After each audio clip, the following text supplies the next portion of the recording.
লঙ্কার এই রেসিপিটি একবার হলেও তোমরা ট্রাই করো। একটা দারুণ একটা রেসিপি বানিয়ে দেখাবো, তোমরা দেখতে থাকো। ভাত, পান্তা, রুটিতে কিন্তু দারুণ জমে যাবে। যারা লঙ্কা খায় তাদের তো কোনো কথাই নেই। রাধে রাধে বন্ধুরা, সবাইকে স্বাগত জানাই। যে যেখানে থাকো সুস্থ থাকো আর ভালো থাকো। আমি তোমাদের আশীর্বাদে ভালো আছি। আর পুরো ভিডিওটা দেখার জন্য অনুরোধ রইল, একটুকু না স্কিপ করে। আর তোমরা যারা আমার ভিডিও দেখছো তাদের জন্য অসংখ্য ধন্যবাদ, অনেক অনেক ভালোবাসা।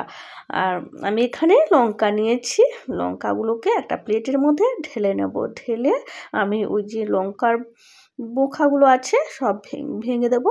আর লঙ্কার সঙ্গে, কাঁচা লঙ্কার সঙ্গে পচা লঙ্কাও থাকে, তো তার জন্য ওই পচা লঙ্কা আর বোখাগুলো সব বেছে নিয়েছি। তারপরে আমি ভালো করে ধুয়ে নেব লঙ্কাটা। ধোয়ার পরে এখানে গ্যাসের মধ্যে কড়াই বসিয়ে দিয়েছি। দিয়ে আমি কড়াইতে 2 মগ জল দিয়ে দেবো। জলটা এবার টকবক করে ফুটছে, কাঁচা লঙ্কাগুলো আমি ঢেলে দেব। তো এই রেসিপিটি তোমরা অবশ্যই বাড়িতে ট্রাই করবো, অবশ্যই ভালো লাগবে। ফুটন্ত গরম জলে লঙ্কা দিয়ে অবাক করে রেসিপি। তো একটু টকবক করে লঙ্কাটা ফুটবে আর দেখবে কালারটা সুন্দর চেঞ্জ হয়ে গেছে, তখনই আমি একটা পালিতে ঢেলে দেব। এবার টকবক করে ফুটছে, গ্যাসটাকে বন্ধ করে দেবো। বন্ধ করে আমি একটা পালির মধ্যে ঢেলে নিলাম।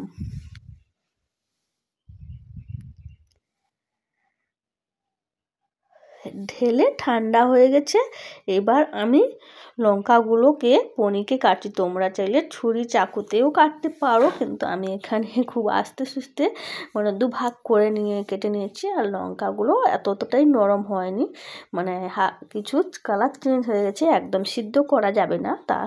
তো লঙ্কা কাটা হয়ে গেছে। তার মধ্যে আমি এখানে নিয়েছি মেথি, নিয়েছি কালো জিরে, সাদা সর্ষা, কালো সর্ষা আর মৌরি, আর 2টো শুকনো লঙ্কা কেটে নিয়েছি, আর দারুচিনি।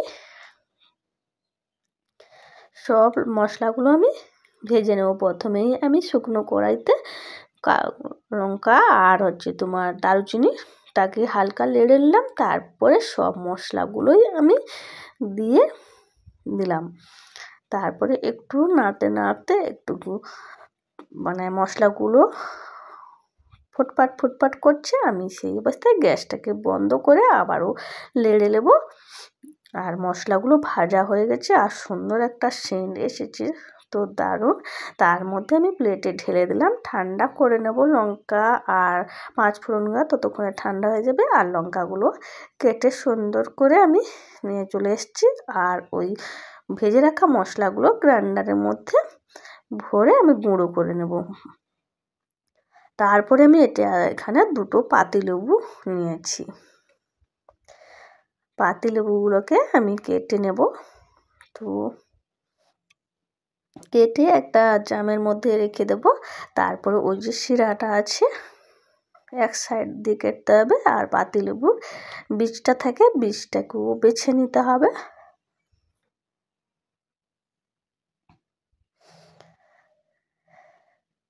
দুইটা পাতিলেবু আমি কেটে নিয়েছি। আর এখানে একটা বড় জাম নিয়েছি। জামের মধ্যে আমি কেটে রাখা লঙ্কাগুলোকে দিয়ে দিলাম, আর পরিমাণ মতো নুন দিয়ে দিলাম। তারপরে একটুখানি চিনি সামান্য দিয়ে দিলাম। আর ওই যে পাতিলেবু কেটে রেখেছিলাম ওর রসটাকে দিয়ে দেবো ভালো করে। আর একটু খেয়াল রাখতে হবে না যেন লেবুর বীজটা পড়ে না যায়। তো প্রথমেই বাটিতে করে চিপড়ে নিয়ে ছেঁকে নিলে হতো, কিন্তু আমি এখানে দেখে নিয়েছি, বীজগুলো ফেলে দিয়েছি। তারপরে আমি লেবুগুলোকে রস বের করে আমি একটা চামচে ভালো করে লঙ্কাটাকে মাখিয়ে নেব। মাখানো হয়ে গেছে, এক সাইডে রেখে দেব ওটাকে। আর কড়াই বসিয়ে দিয়েছি গ্যাসের মধ্যে। কড়াইতে আমি সরষের তেল 50 গ্রাম মতো দিয়ে দিলাম। তারপরে 6-7টা রসুন ছাড়িয়ে আমি 6-7টা দিয়ে দিয়েছি।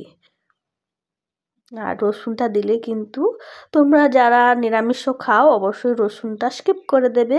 আর রসুন দেওয়ার পরে আমি কালো জিরে দিয়েছি আর গ্যাসটাকে একদমই বন্ধ করে দিয়েছি। তারপরে আমি লঙ্কার গুঁড়োটা দিয়েছি। লঙ্কার গুঁড়ো দেওয়ার পরে ভেজে রাখা মশলার গুঁড়োটা দিয়ে দিলাম। এই অবস্থায় কিন্তু আমার গ্যাসটা একদমই বন্ধ করে দিয়েছি, আর গ্যাসের প্রয়োজন নেই। এবার আমি মশলাগুলো ভালো করে নেড়ে নেব। আর এখানে কড়াটা থাকবে একটু ঠান্ডা হলেই আমি দিয়ে দিলাম ওই মাখানো লঙ্কাগুলো দিয়ে ভালো করে মিক্সড করে নেব। মিক্সড করছি আর মিশিয়ে নিচ্ছি আর কি সব এক মশলা আর লঙ্কা। ওই লঙ্কাগুলো যদি গরম অবস্থায় দেওয়া হয় লঙ্কার কালারটাও চেঞ্জ হয়ে যাবে কিন্তু। তো দেখে তো খুব সুন্দর, আর মানে কি বলবো, এত সুন্দর সেন্ট আসছে, মানে জিভে জল আসছে কি বলবো। আর তার মধ্যে আমি ঢাকনা একটু চাপিয়ে রেখে দিয়েছি। আর কাজ সেরে এসে আবার আমি একটা কাঁচের বয়ামের ভিতরে ঢেলে রেখে দেব। তো তার আগে ঠান্ডা হয়ে গেছে। দেখো এখানে ভিনিগার নিয়েছি, ভিনিগার আমি ওই চাপাটা খুলে দিয়ে দিলাম। তারপরে আবারও ভালো করে মিশিয়ে নিলাম।